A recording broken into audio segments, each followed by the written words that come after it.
مگر ہماری جو طبیعت ہے وہ ڈگر سے ہٹنے والی نہیں ہے. نہیں یہ تو شروع سے یہی چلا رہا ہے, 4 گھنٹے صبح کے, 3 گھنٹے شام کے, 2 گھنٹے شام کے. ایسا تو نہیں ہو سکتا, ہم تو تھک جاتے ہیں بیٹھے بیٹھے, تھک جاتے ہیں بیٹھے بیٹھے. یعنی عجیب بات ہے کہ صبح کو 4 گھنٹے بیٹھ کے تھکتے نہیں اور شام کو 3 گھنٹے بیٹھ کے تھک جاتے ہیں. دراصل یہ تو تجربہ ہمارا چلنے نہیں دیا. وہ یہی چیز میرے پیش نظر تھی جو آج بات سامنے آئی ہے کہ شام میں کام زیادہ ہے, پارے زیادہ سننے پڑتے ہیں, وقت بہت کم ہے, 2 گھنٹے کا, بچے زیادہ ہوتے ہیں. تو ایک تجربہ کرنے کی کوشش کی گئی تھی مگر ان میں کامیاب نہیں ہوئے, چونکہ بات ماننی پڑتی ہے اپنے کام کرنے والوں کی. لیکن جو نئی چیز سامنے آئی ہے, میرے خیال سے آپ کو یاد ہوگی کیا چیز سامنے آئی نہیں. جی, سبق جو ہے اس کا وہ کم ہوتا ہے, اس میں مشکل سے 5 منٹ لگتے ہیں سننے میں. اس کو اگر شام کو کر لیا جائے, مگر ایک ذہن ہمارا بنا رہا ہے پہلے سے, کوئی بھی ذہن بنا ہوا ہے کہ سبق تو رات کو ہی یاد ہوگا اور صبح ہی سنایا جائے گا, بس یہ ایک ذہن بنا ہوا ہے. تو معلوم ہے اس چیز کو بھی ہمارے لوگ قبول کریں گے یا نہیں کریں گے, اور اس تجربے سے فائدہ اٹھائیں گے یا نہیں فائدہ اٹھائیں گے. لیکن تجربہ کرنے میں حرج کچھ نہیں ہے. اس لیے اگر یہ کر کے دیکھ لیا جائے کہ سبق شام کو ہو اور پارے صبح کو عام ہفتہ وغیرہ, وقت بھی زیادہ ہوتا ہے, اس میں ہندی کے لیے بھی وقت ہمارے بچوں کے پاس نکل سکتا ہے, تو امید ہے کہ تجربہ کامیاب ہو سکتا ہے. ایک چیز آئی تھی کہ سبق میں اگر غلطی رہ جائے تو وہ ٹھیک نہیں ہوتی. یہ ہمارا تجربہ ہے, اچھا میں نے یوز نہیں پڑھا ہے کبھی, لیکن پڑھا ہے, اچھے استادوں سے پڑھا ہے, اور ہم نے ان سے سنا ہے کہ سبق سے پہلے مطالعہ بھی استاد کو سننا چاہیے. آج یہ بات نہیں آئی, لیکن یہ چیز ہے کہ اگر مطالعہ سن لیا جائے تو پھر سبق میں غلطی نہیں رہتی. اس لیے کہ بچے نے ایک مرتبہ اگر غلط یاد کر لیا, اس کا ٹھیک ہونا بہت مشکل. ایسا فرما دیتے کہ 50 مرتبہ کہلوا دیا جائے, لیکن اگر مطالعے میں ہی اس کو ٹھیک کر دیا جائے تو پھر سبق غلط یاد نہیں ہوگا.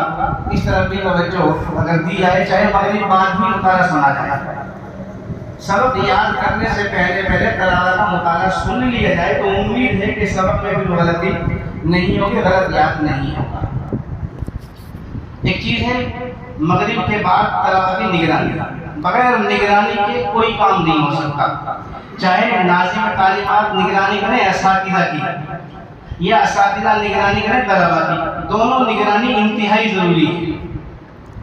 جب ہم بچوں کی نگرانی کرتے ہیں تو سمجھتے ہیں یہ ضروری ہے, اور جب ناظم تعلیمات ہماری نگرانی کرتا ہے تو ہمیں ناگوار ہو جاتا ہے. یہ ناگواری نہیں ہونی چاہیے, یہ جز ہے, یہ ملازمت کا جز ہے. اگر ہم ملازم ہیں تو پھر ہم پابند ہیں نظام کے, جو بھی نظام ہو اس کے ہمیں پابند ہونا چاہیے. اکثر ایسا ہوتا ہے کہ بھائی اس نہیں مان لیا, کبھی یہی ہمارے مسلط ہو گیا, معلوم نہیں کہاں سے آگے سے پریشان کر دیے. نہیں, جو کام ہمارے ذمہ ہے, ناظم تعلیمات یا صدر مدرس جو بھی نظام ہے کسی مدرسے کا, وہ ہم سے کام لینا چاہ رہا ہے اور کام ہمیں کرنا ہی چاہیے. اس لیے ناظم تعلیمات کی نگرانی بھی ضروری ہے. بغیر نگرانی کے کام نہیں ہوتا. نہیں کہتا کام نہیں کرتے, نہیں کام نہیں ہوتا, میں ایسی بات نہیں کہتا کہ کام نہیں کرتے, کام تو کرتے ہیں, لیکن بغیر ناظم تعلیمات کے نگرانی کے کام نہیں ہوتا. اور جہاں یہ نظام مضبوط ہے الحمدللہ کام اچھا چل رہا ہے. ایسے ہی طلبہ کی نگرانی مغرب بعد ہونی چاہیے, اس میں کسی قسم کی ڈھیل بالکل نہیں ہونی چاہیے. جن مدرسوں میں نظام مضبوط ہے اور حفظ کے طلبہ کی نگرانی مغرب بعد ہوتی ہے, وہاں رفتار بچوں کی زیادہ ہوتی ہے, سبق اچھا یاد ہوتا ہے. پھر سبق اچھا یاد ہونے کی شکل میں پارے بھی اچھے یاد ہوتے ہیں. اگر کسی مدرسے میں چند درجے ہوں تو سارے درجوں کا نظام ایک ہی ہونا چاہیے. یہ محترم صاحب کی ذمہ داری, یہ ناظم تعلیمات کی ذمہ داری ہے کہ وہ ایک ہی ذہن کے لوگوں کو اپنے یہاں منتخب کریں. یہ نہیں کہ میں میری مرضی میں جو چاہے پڑھاؤں, ان کی مرضی جو چاہے پڑھائیں. ایک استاد کچھ پڑھا رہا ہے, ایک استاد کچھ پڑھا رہا ہے, ہونا نہیں چاہیے. اگر کسی مدرسے میں حفظ کے 5 درجے یا 3 درجے اس سے زیادہ ہیں تو سب کے پڑھانے کا انداز اور طریقہ ایک ہی ہونا چاہیے، جب ہی صحیح پیغام جائے گا، ورنہ اکثر بچوں میں بھی انتشار ہوتا ہے، بنا استاد یہ پڑھاتے ہیں، بنا یہ پڑھاتے ہیں، وہ اتنا پارا سنتے ہیں، وہ اتنا پارا سنتے ہیں، ان کے سبق سننے کا طریقہ یہ ہے، ان کے سبق سننے کا طریقہ یہ ہے۔ یہ میری رائے ہے، سوچ ہے کہ کسی بھی درجے کے نظام کا ایک ہونا ضروری ہے۔ درجات علم میں جو کمزوری ہے اس کے دو سبب ہیں۔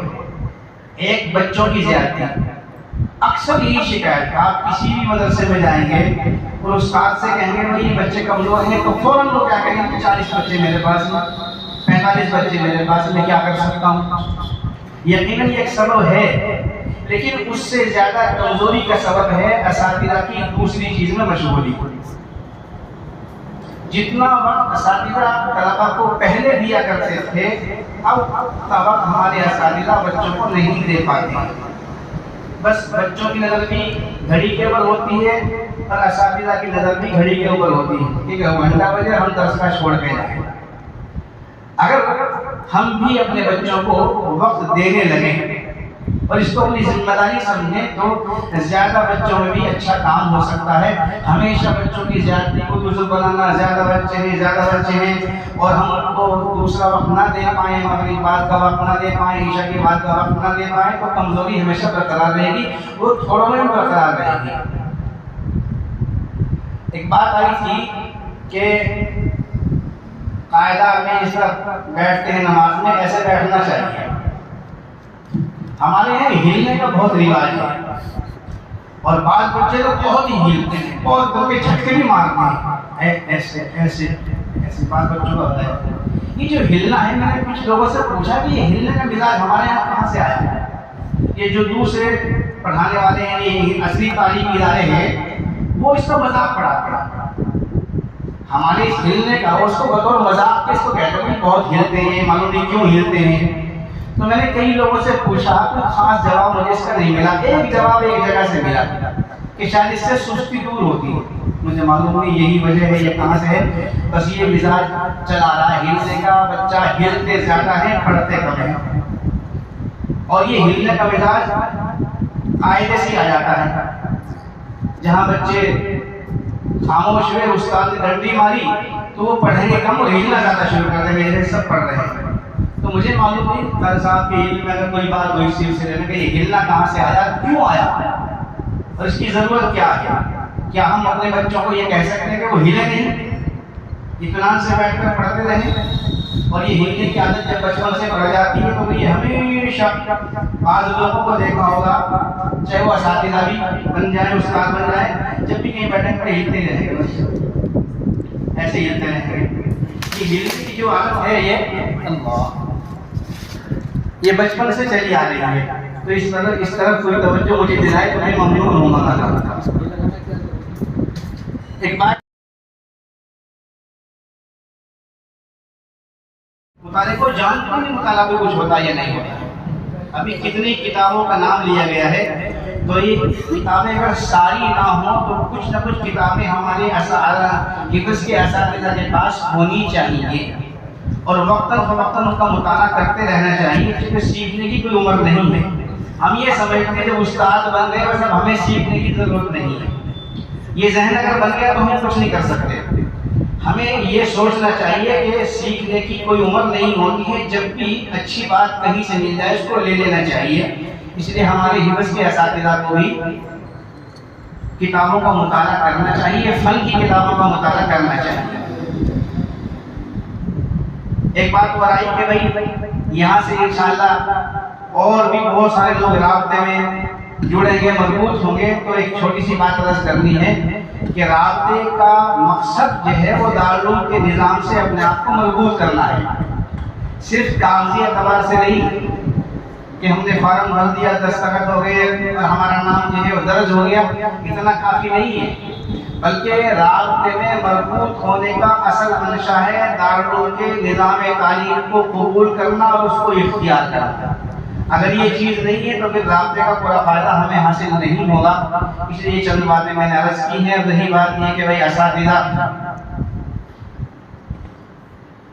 بہت ساری خوبیاں اساتذہ کو اپنے اندر پیدا کرنی چاہیے. اگر ہم جو ہماری ذمہ داریاں ہیں اللہ میں ان ذمہ داریوں کو سمجھ کر وہ پورا کرنے کی توفیق عطا فرما. اب تک جو کوتاہیاں ہم سے ہوئی ہیں اللہ ہمیں معافی عطا فرما دے. اللہ ہماری روزی میں برکت عطا فرما.